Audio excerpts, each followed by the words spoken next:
बिस्मिल्लाहिर्रहमानिर्रहीम। अस्सलाम वालेकुम दोस्तों, कैसे हैं? उम्मीद करता हूँ बिल्कुल ठीक ठाक और खैरियत से होंगे। आज हम आपके लिए एक ऐसा टॉपिक लेके आए जिसकी आपको अशद ज़रूरत थी, यानी जिसके बारे में आपको लाजमी तौर पर मालूम होना चाहिए था कि ये क्या है, यानी टेस्टोस्टेरोन की कमी के असबाब और अलामात।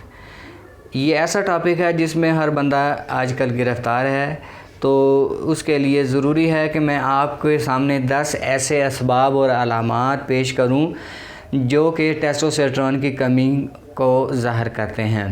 यानी सबसे पहले ये है टेस्टोस्टेरोन की कमी को देखने के लिए कि मेरे जिस्म में टेस्टोस्टेरोन की कमी है या नहीं है, तो हमें चाहिए कि हम देखें सुबह उठकर कि अगर मॉर्निंग में इरेक्शन होती है, सुबह के वक़्त उठते हैं, वॉशरूम जाने से पहले अगर उज़्व ख़ास के अंदर तनाव और सख्ती है, तो इसका मतलब ये है कि हमारा टेस्टोस्टेरोन का लेवल ठीक है।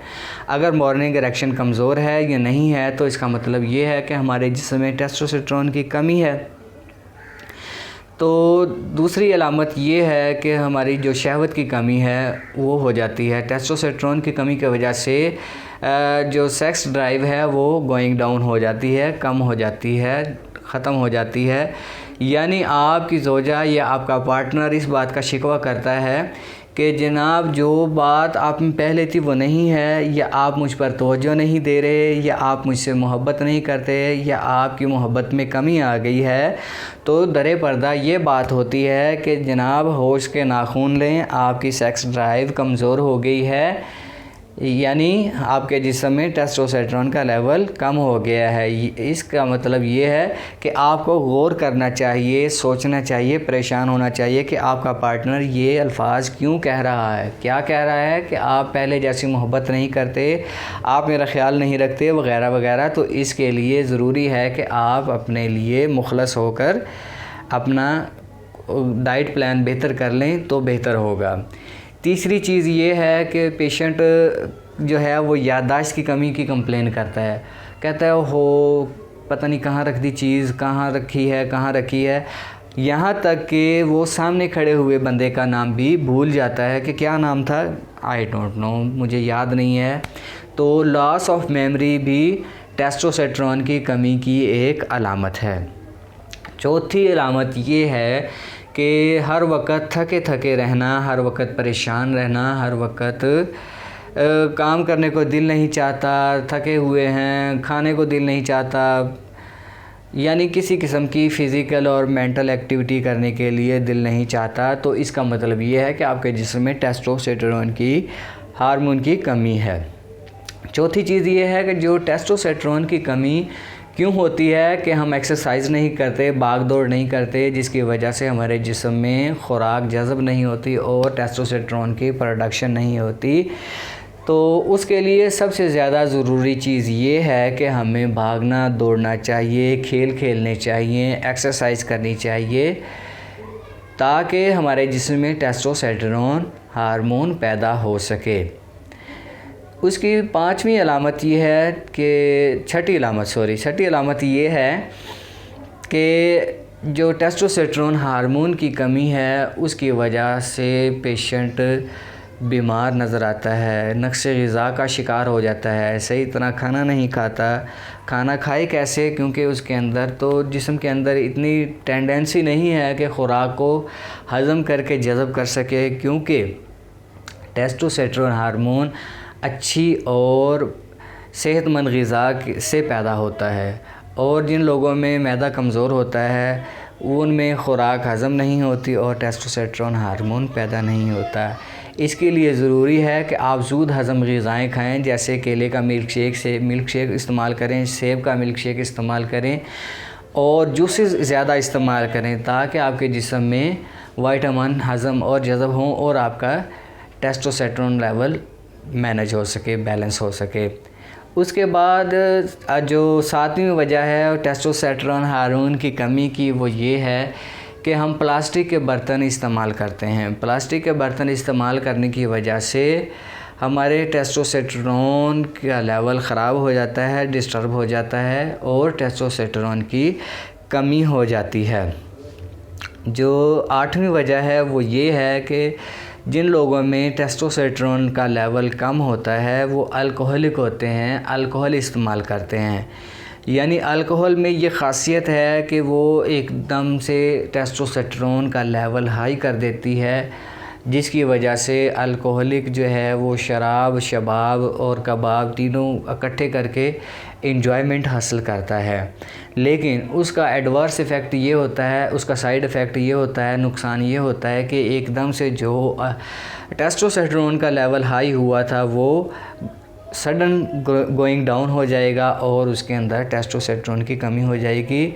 आपने देखा है कि अल्कोहलिक आमतौर पर इस फेल के करने के बाद बहुत ज़्यादा नकाहत महसूस करता है, थकावट महसूस करता है और परेशान नज़र आता है। वो इसकी यही वजह है कि उसके अंदर टेस्टोस्टेरोन का लेवल कम हो जाता है।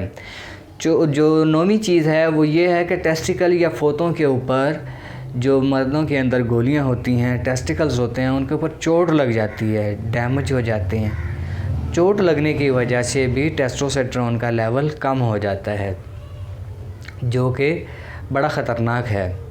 उसके बाद जो 10वीं चीज़ है, 10वीं अलामत है, वो ये है कि एक पर्सन जो कसरतें जमा करता है, बहुत ज़्यादा फ्रीक्वेंटली सेक्स करता है, तो उसके अंदर भी टेस्टोस्टेरोन की कमी हो जाती है। उसकी वजह यह है कि जब वो बहुत ज़्यादा सेक्स करता है तो उसके जिस्म के अंदर से जो टेस्टोस्टेरोन पैदा करने वाली प्रोटीन है उसकी कमी हो जाती है। यानी टेस्टोस्टेरोन जिस चीज़ से पैदा होना है वो आपका जो रॉ मटेरियल है वो बॉडी में से फिनिश हो जाता है, कम हो जाता है, जिसकी वजह से टेस्टोस्टेरोन हार्मोन की कमी हो जाती है। इसलिए कोशिश यही करनी चाहिए कि ख़ुद को मैनेज करें, ख़ुद को प्लान करें इसके लिए, ताकि जिस्म के अंदर टेस्टोस्टेरोन की कमी ना हो। और यहाँ पर एक बड़ी अहम चीज़ है, वो मैं ये डिस्कस करना चाहता हूँ, जो हमारे शादीशुदा लोग करते हैं, जो ख़ास तौर पर मोस्ट अबंडेंट और मोस्ट इम्पॉर्टेंट है, वो ये है कि हमारे शादीशुदा लोग जो हैं वो बिल्कुल हरीस हो गए हैं, हिर्स का शिकार हो गए हैं। सोचते हैं कि जो चीज़ आज मिल गई है वो आज ही मिलेगी, दोबारा नहीं मिलेगी, तो उसके लिए वो नुकसानदेह मेडिसिन इस्तेमाल करते हैं, नुकसान पहुंचाने वाली गोलियां, टैबलेट, इंजेक्शंस और स्ट्रिप्स वगैरह यूज़ करते हैं, जिसकी वजह से उनकी ओवरऑल ब्रेन हेल्थ ख़राब हो जाती है, फ़िज़िकल हेल्थ ख़राब हो जाती है, उनको हार्ट के मसाइल पैदा हो जाते हैं, उनकी किडनीज़ ख़राब हो जाती हैं, उनका लीवर डिसऑर्डर हो जाता है। तो उसके लिए सबसे ज़्यादा ज़रूरी चीज़ यह है कि भाइयों देखें, ये अल्लाह ताला ने सारी ज़िंदगी के लिए तोहफ़ा दिया है और औरत को आपके ताबेदार किया है, तो कोशिश यही करें कि आप अल्लाह ताला के बताए हुए असूलों के मुताबिक ज़िंदगी गुजारें, यानी हिर्स का शिकार ना हों। अब मैं मज़ीद इसको एक्सप्लेन करने लगा हूँ, परेशान ना हो, एक्सप्लेन करता हूँ और समझाता हूँ कि हम हिर्स कैसे करते हैं, शादीशुदा हिर्स कैसे करता है। हालांकि उसके अंदर तो होनी ही नहीं चाहिए। वो ऐसे करता है कि वो जब अपने इस फेल से मजबूर होता है, वो चाहता है कि वो सेक्सुअल इंटरकोर्स करे, तो वो बिल्कुल इंतज़ार नहीं करता, किस चीज़ का इंतज़ार नहीं करता। खाना खाता है, खाना खाया, आ जाओ जी, और इस काम को शुरू कर देता है, जबकि ये गलत चीज़ है। खाना खाओ, खाना खा के खाना खाने को हज़म और जज़म होने का मौका दें, 2 से 3 घंटे वेट करें, कहीं सैर के लिए चले जाएं, बाहर निकल जाएं, या नहीं तो घर में बैठ के अपने घर के मुतल्लिक़ गुफ्तगू करें। ये उस वक़्त होगा जब आप अपने इंटरकोर्स को प्लान करेंगे। यानी आप अगर अनप्लान्ड इंटरकोर्स करते हैं तो ये आप उसको मैनेज ही नहीं कर सकेंगे। तो प्लान करें, आपने हफ्ते में 1 बार करना है, आफ्टर 3 डेज़ करना है, हफ्ते में 1 बार करना है, आफ्टर 15 डेज़ करना है, आफ्टर 20 डेज़ करना है, आफ्टर मंथ करना है। तो जिस दिन आपने अपना इंटरकोर्स करना हो, उसको मॉर्निंग से लेके टिल इंटरकोर्स खुद को डाइट के ज़रिए मैनेज करें, अच्छी ग़िज़ा खाएं, एक्सरसाइज करें, हेल्दी एक्टिविटीज़ करें, खेलें कूदें, गुफ्तगू करें, सैर के लिए चले जाएं, बाहर आउटिंग के लिए चले जाएं, ताकि आपकी खुराक, आपकी ग़िज़ा हज़म होकर जुज़्व बदन बन जाए और आपकी बॉडी में स्ट्रेंथ आ जाए, या आपका स्टैमिना इंक्रीज़ हो जाए। रात को कुछ खजूरें खा लें, दूध पी लें। उसके बाद आप 2 से 3 घंटे वेट करें, ख़ुद को स्टैंडर्डाइज होने के लिए वेट करें 2 से 3 घंटे। जब आप फ़ील करें ख़ुराक हज़म हो गई है और बॉडी में जज़ब होने लगी है, तो फिर आप इंटरकोर्स के लिए ख़ुद को तैयार करें। उसके बाद फिर आप फ़ौरी तौर पर ख़ुद को नॉर्मलाइज़ करें, बॉडी का टेम्परामेंट नॉर्मल होने दें। उसके बाद आप गुस्ल करें, नहाए धोएं, साफ़ हों, पाकीज़गी अख्तियार करें और कोई मीठा चीज़ खजूर वगैरह, फ्रूट वगैरह खा लें और फिर आराम से सो जाएं। हमारे लोग क्या करते हैं, खाना खाने के फ़ौरन बाद ही ख़ुद को तैयार कर लेते हैं वजीफ़ा ज़ौजियत के लिए या इंटरकोर्स के लिए।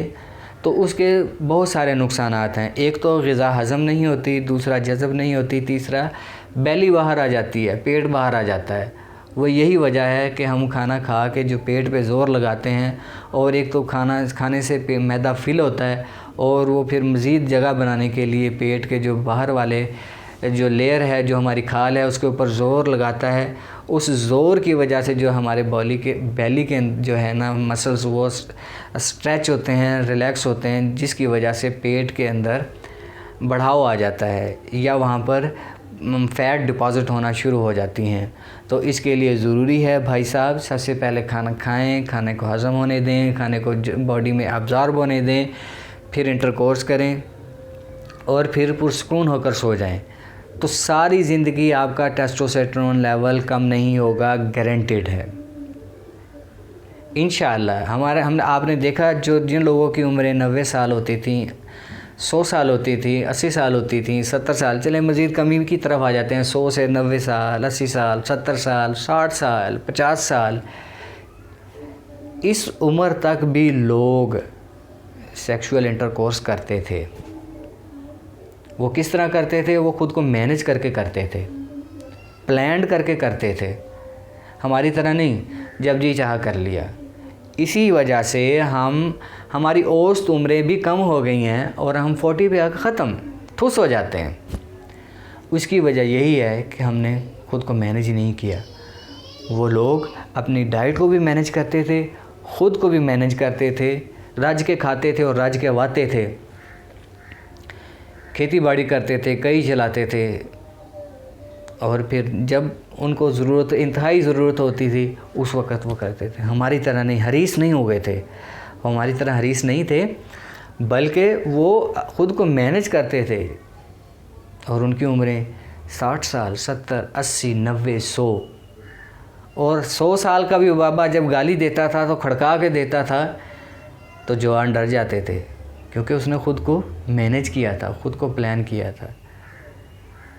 हम किसी से बात करते हैं तो बड़े यज़मुज़दगी के साथ, मासूमियत के साथ करते हैं। हमारी बात के अंदर गरज नहीं है, खनक नहीं है। वो कहाँ से आएगी भाई? जो हमारे खनक पैदा करने वाली चीज़ है, गरज पैदा करने वाली चीज़ है, वो तो हमारे अंदर है ही नहीं, यानी टेस्टोस्टेरोन हार्मोन।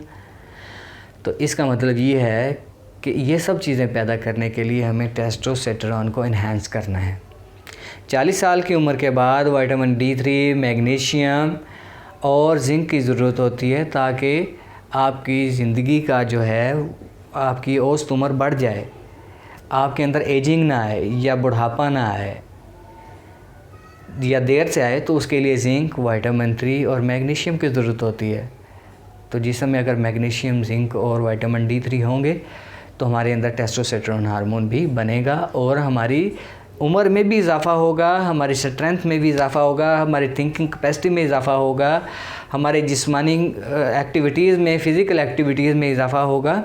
तो इसलिए क्या चाहिए? सबसे ज़्यादा अपने आप को मैनेज करने की ज़रूरत है। अपने इंटरकोर्स को प्लान्ड करें, फिर आप देखें ज़िंदगी का मज़ा, और कभी आप बुढ़ापे का शिकार नहीं होंगे। और अगर आप अपने आप को प्लान्ड इंटरकोर्स के अंदर ले आते हैं तो इंशाल्लाह मेरी गारंटी है कि आप कभी ये शिकायत नहीं करेंगे यार इरेक्टाइल डिसफंक्शन हो गया।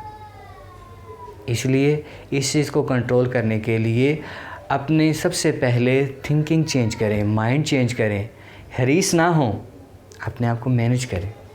उसके बाद डाइट बेहतर करें, एक्सरसाइज करें, अपने आप को फ़िज़िकल एक्टिविटीज़ में लगाएं, और उसके बाद जब आप पूरी तौर पर जिस्मानी तौर पे तैयार हों फिर इंटरकोर्स करें। फिर बोथ पार्टनर मियाँ और बीवी दोनों ही ज़िंदगी को एंजॉय करेंगे। हिर्स करके ना अपने आप पर जुल्म करें ना अपने शरीक हयात पर जुल्म करें। उम्मीद करता हूँ ये वीडियो आपके लिए बहुत नॉलेजेबल होगी, आपकी ज़िंदगी के जो अवामिल हैं उनको चार चांद लगा देगी।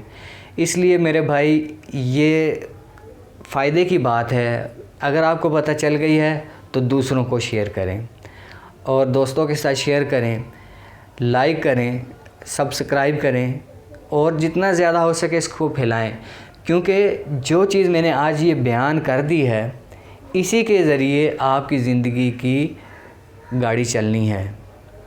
आपकी उम्र में इजाफ़ा होगा तो इसके ज़रिए, आपकी सेहत में इजाफ़ा होगा तो इसके ज़रिए, आप अच्छी नस्ल पैदा कर सकेंगे तो इसके ज़रिए। तो इसलिए ज़रूरी है कि आप इसको लाइक करें, शेयर करें, सब्सक्राइब करें, जो आपका जी चाहता है वो करें, लाइक करें, डिसलाइक करें, लेकिन इन बातों के ऊपर अमल ज़रूर करें। थैंक यू बेटा, बहुत शुक्रिया आपका।